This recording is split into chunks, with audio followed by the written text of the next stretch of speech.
অনামিকা, তোমার কেন হঠাৎ করে মনে হচ্ছে ভিক এখানেই থাকতে পারে? দিদি একবার প্লিজ, একবার আমাকে ট্রাই করতে দাও। তাহলে আমরা এখানে দাঁড়িয়ে অপেক্ষা না করে ভেতরে যাই, চলো। দিদি দিদি দাঁড়াও, কোথায় যাচ্ছ তুমি? আরে দিদি, ওরা বিক্রম স্যারকে এমনি এমনি আটকে রাখেনি, ওরা কিডন্যাপ করেছে নিশ্চয়ই, আরো অনেকে আছে পাহারায়। এভাবে ভেতরে যাওয়া যাবে না, এবার ভেতরে গেলে রিস্ক হয়ে যাবে। এক মিনিট, তুমি কি করতে চাইছো আমি কিছুতেই কিছু বুঝতে পারছি না অনামিকা। তুমি যদি এতটা কনফিডেন্ট হয়ে থাকবে তাহলে পুলিশ ডাকছো না কেন? না না, পুলিশ ডাকা যাবে না, ব্যাপারটা এতটা ইজি নয়। আগে ভেতরে গিয়ে দেখতে হবে পরিস্থিতিটা কিরকম, ভেতরে কজন আছে, কি ব্যাপার সেটা জানতে হবে। আসুন, সব দিকটা ভালো করে খেয়াল রাখবি, কোনো যেন মিস না হয়। ঠিক আছে।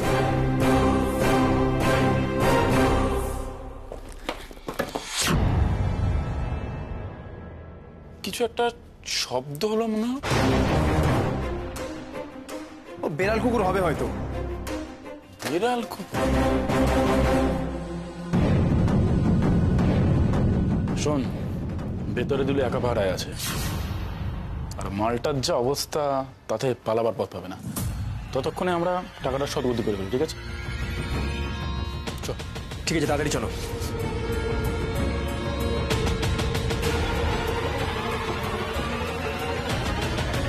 শুনলে ওরা কি বললো? ভেতরে কেউ একজন আছে। অনামিকাকে আদৌ ঠিক জায়গায় নিয়ে এলো? এটা সম্ভবই বা কি করে?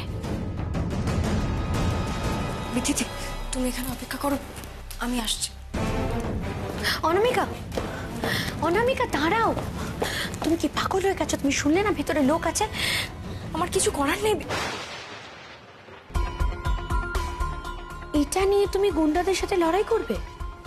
অনামিকা, তুমি বুঝতে পারছো ওদের কাছে ছুরি থাকতে পারে, বন্দুক থাকতে পারে, এর থেকেও ভয়ানক অস্ত্র থাকতে পারে।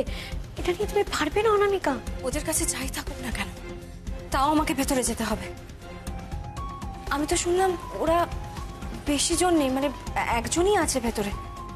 আমি যখন একবার শিওর হয়ে গেছি যে বিক্রম স্যার ভেতরে আছেন, তখন আমাকে বিক্রম স্যারের কাছে যেতেই হবে। সাবধানে যাও। দিদি আমি ভেতরে যাচ্ছি, তুমি যদি বোঝো কিছু গন্ডগোল আছে আমাকে সিগন্যাল দেবে, কেমন? ওকে, আসছি। এই যা, কিভাবে সিগন্যাল দেবো সেটাই তো বলে গেল না। আজব মেয়ে তো, কি করি এখন? আমি কি ভেতরে যাব নাকি এখানেই থাকবো?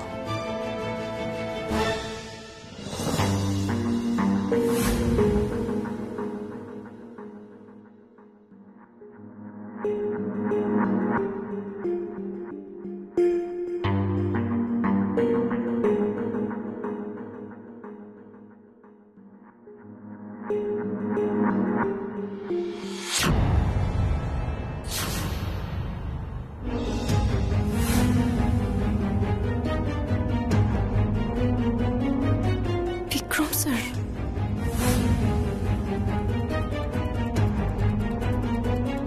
কি অবস্থা করে দিয়েছে বিক্রম স্যারের।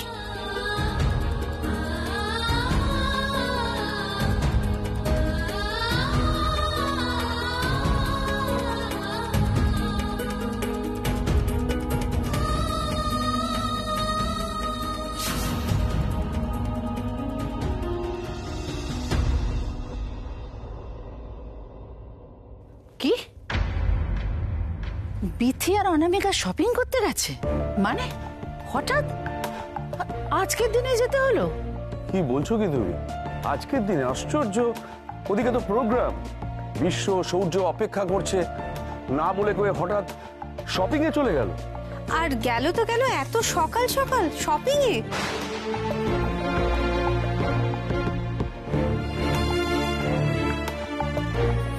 অনামিকা কিসের মধ্যে ফাঁসিয়ে গেল আমাকে? এর থেকে তো আমাকে নিয়ে যেতে পারতো সাথে, এতগুলো মিথ্যে বলতে হতো না আমাকে।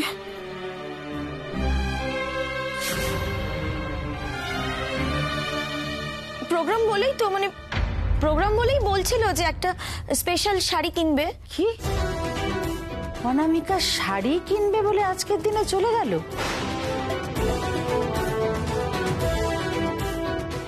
গেল তো গেল, আবার বিধির সাথে গেল? না না মণিমা, আমাকে বলেছিল যাওয়ার জন্য, কিন্তু জানো তো মানে আমি তো কোথাও বেরোই না, কিছু চিনি না বুঝি না, তাই বললাম যে তুমি বিথিদিকেই নিয়ে যাও, মানে সুবিধা হবে আর কি। আমাদের বলেছে ছোটদি ভাই যে তোমরা চলে যেও, আমি তাড়াতাড়ি জয়েন করে যাব, চলে আসবো আমি, কোনো অসুবিধা হবে না।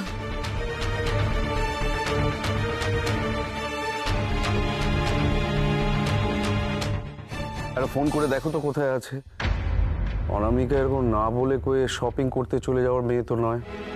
দেখো দেখো একবার। হে ভগবান, হে ভগবান, আমাকে কেন এই মিথ্যেটাই বলতে হলো? ইস, আমি অন্য কিছু তো বলতে পারতাম। ডাক্তারের কাছে বললে ভালো হতো, হয়তো বেটার হতো, ওটাই বেটার হতো।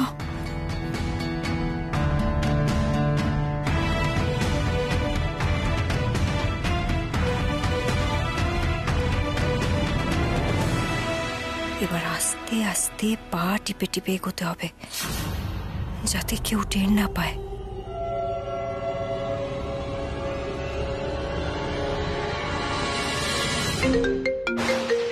কে কে ওখানে?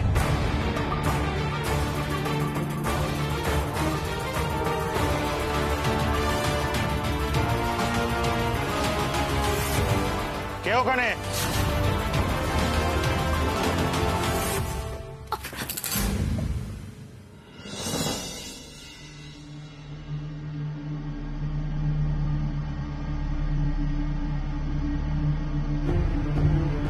কে কে ওখানে?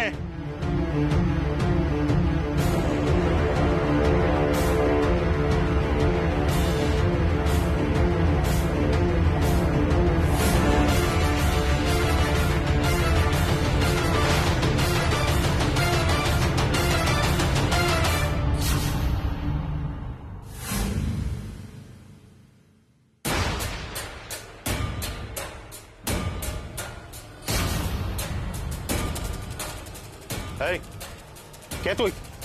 কে তুই? অনামিকা, অনামিকা তুমি এখানে?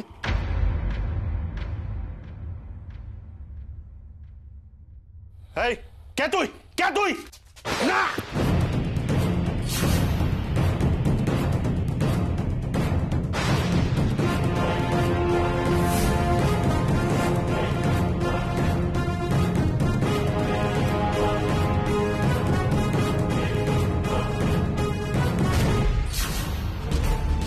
তুমি তুমি এই বিপদের মধ্যে একা চলে এলে কেন? তোমার কি মাথা খারাপ হয়েছে? এরা সব গুন্ডা, জানো না? এদের কাছে আর্মস আছে, বন্দুক আছে, আর তোমার হাতে কি ছিল? একটা একটা ডান্ডা। কি হয়ে যেত? হ্যাঁ, কি হয়ে যেত? মিস্টার দস্তিদার, আপনি ঠিক আছেন তো? আমি কি করবো বলুন, এছাড়া আমার আর কোনো উপায় ছিল না।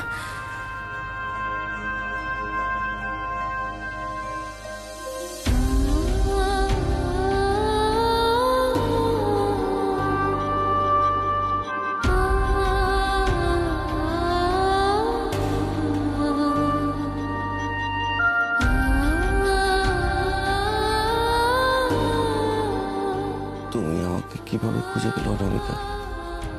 আপনি পৃথিবীর যেখানেই থাকুন না কেন, আমি আপনাকে ঠিক খুঁজে বার করবো।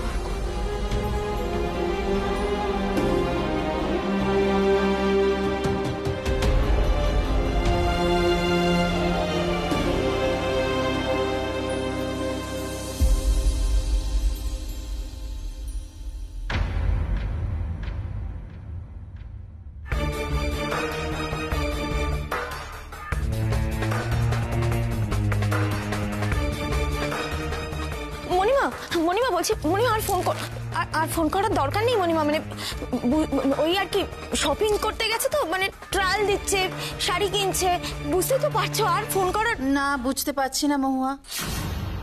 তুমি বললে অনামিকা শাড়ি কিনতে গেছে, আবার বলছো ট্রায়াল দিচ্ছে।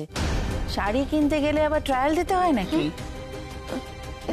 না মণিমা, আমি বলছিলাম যে ওই মানে ওই ইয়েতে।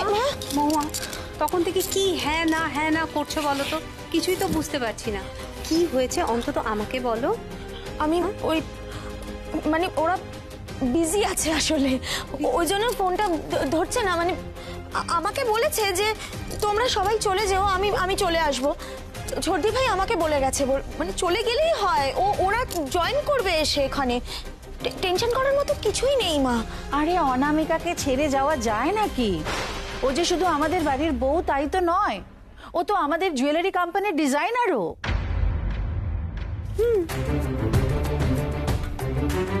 হ্যাঁ মানে মণিমা।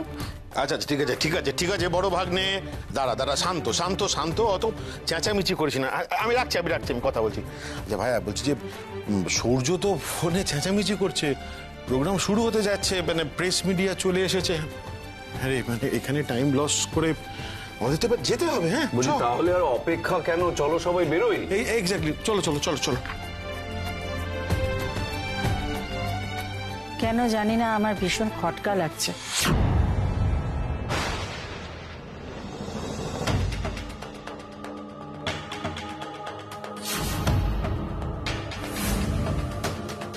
মেয়েটা না বলে কয়ে চলে গেল। আদৌ শপিং এ গেছে তো?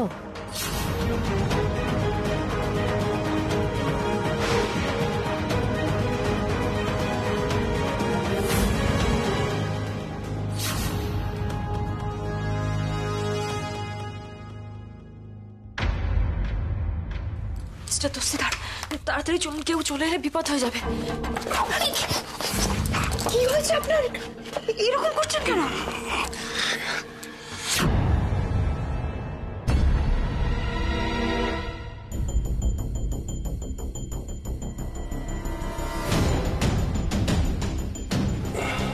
এটা কি করে হলো?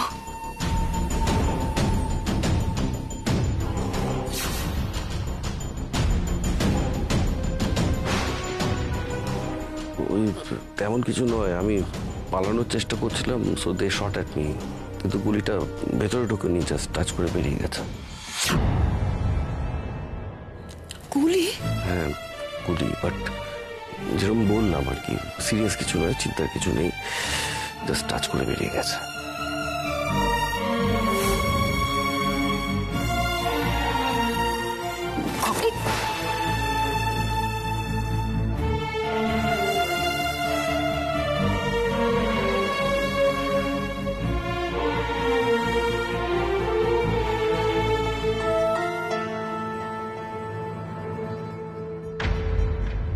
এতক্ষণ অনামিকা ভেতরে কি করছে? তোরা কি বোঝাই নাকি? হ্যাঁ, টাকাটা যে দুটো ব্যাগে ভাগ করে রেখেছিলাম সেটা আমি ভুলে গেছি বলে তোরা ভুলে গেছিস? হ্যাঁ, শেষে আমার মনে পড়লো বলে ওই ব্যক্তি কি গোডাউনে বসে বসে ডিম পারবে? সরি গুরু, সরি। সরি গুরু, চল।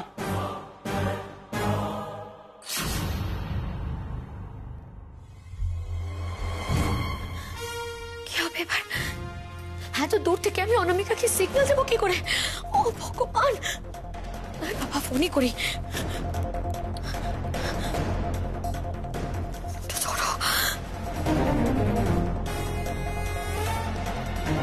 আস্তে সাবধানে। পিথিদি ফোন করছে। ইতি কেন ফোন করছে? হ্যাঁ, তার মানে ওরা আসছে। আমি আপনাকে পরে সব বলবো, আপনি চলুন সাবধানে।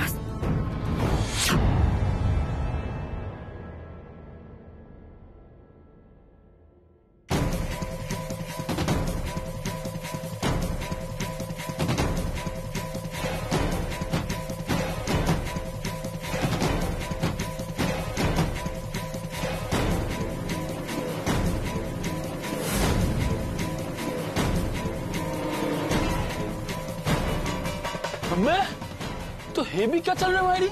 হ্যাঁ, একদিনে নিজে কালটে মারার চেষ্টা করছে, আর একদিন ময়না এসে তো তাকে খাঁচা খুলে নিয়ে ফুরু দেওয়ার চেষ্টা করছে। হেভি ক্যাচার হচ্ছে।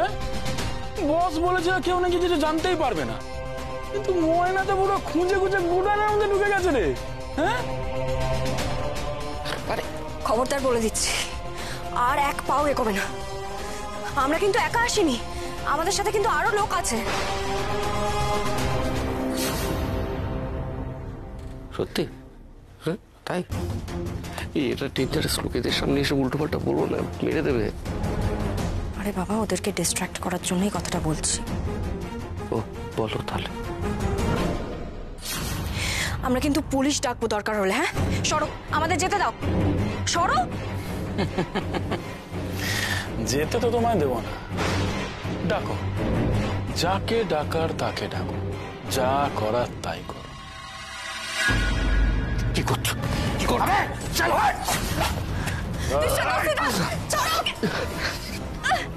ছাড়ো মিস্টার দস্তিদার।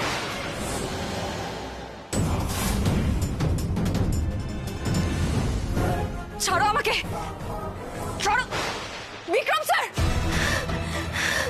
বিক্রম স্যার।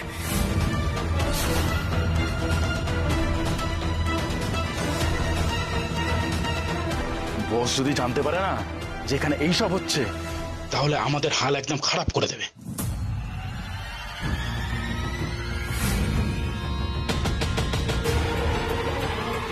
যে করে হোক আগে এর ব্যবস্থা করতে হবে। এখানে মেরেই পুঁতে রেখে দেবো।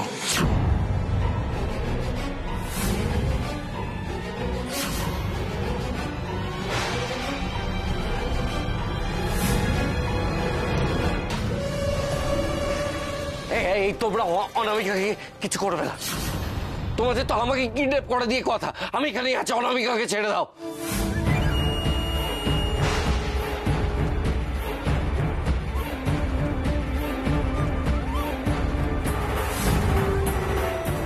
আরে বাবা রে বাবা, এই প্রথমবার বিক্রম দস্তিদারের চোখে ভয় দেখছি। তার মানে তোতার জান রয়েছে ময়নার মধ্যে। হ্যাঁ,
আচ্ছা শোনো ভাই, সবাইকে রিফ্রেশমেন্ট ড্রিঙ্ক সার্ভ করে দাও, ঠিক আছে? দেখেও সবাই যেন পায়। Okay please. এক্সকিউজ মি, বলছিলাম যে তুই সবটা দেখে নিয়েছিস তো ভাই? মানে মিডিয়ার লোক এসেছে, ওরা বসেছে তো। হ্যাঁ, মানে তুই সবটা কিন্তু দেখে নিস। আচ্ছা, ওদেরকে অ্যাটেন্ড করার জন্য যদি দরকার পড়ে তুই আলাদা একটা লোক রাখিস। মানে আমার কথা তুই হাইপার হচ্ছিস কেন? চিল ডুড, সব ব্যবস্থা করা সব সময় মতো হয়ে যাবে, এত টেনশন নিস না। আর প্রত্যেকবারে তো অ্যানুয়াল প্রোগ্রাম হয়, নতুন কি? না ভাই, এবারের প্রোগ্রামটা অন্যবারের মতো নয়। বাবা দাদা ভাই, সত্যি একবার সবটা অ্যারেঞ্জ করছিস বলে এমন করছিস না, প্রত্যেকবার তো ছোটদা নিজেই সবটা কুল ক্যাচ ভাবে সামলিয়ে নেয়, কিচ্ছু বলার নেই। এই তোর ছোটদা ভাই আর কোনোদিনই এসব করবে না রে। সবটা যাতে চিরকালের মতো আমার হয়ে যায় সেই ব্যবস্থাই আমি আজ করব। বিক্রমের নাম মুছে দেব আমি এই কোম্পানি থেকে।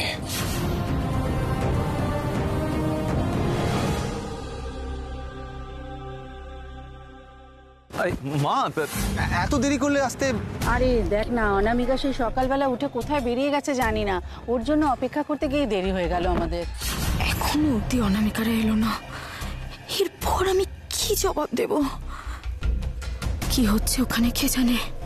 আচ্ছা ঠিক আছে, বলছিলাম এসে তো পড়েছি, চলো আমরা গিয়ে বসি, শুরু হোক। হ্যাঁ হ্যাঁ হ্যাঁ, চলো প্লিজ গো। এসো বাবা। অনামিকা আবার কোথায় গেল?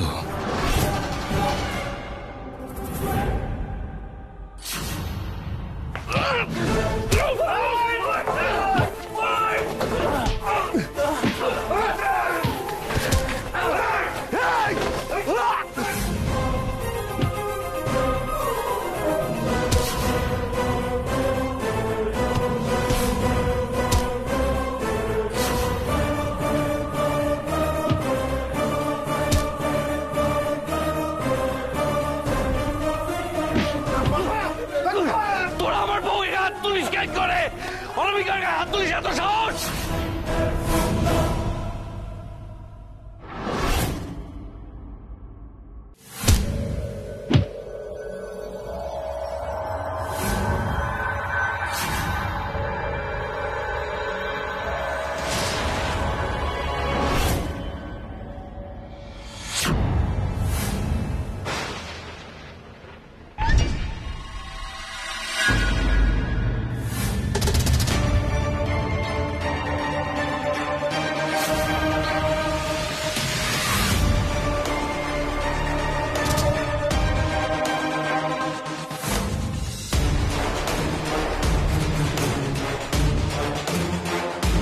না অনামিকা,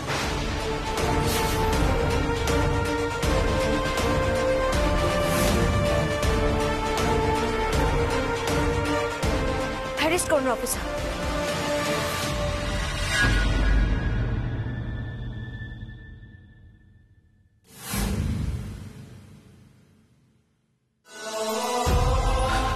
অনামিকা,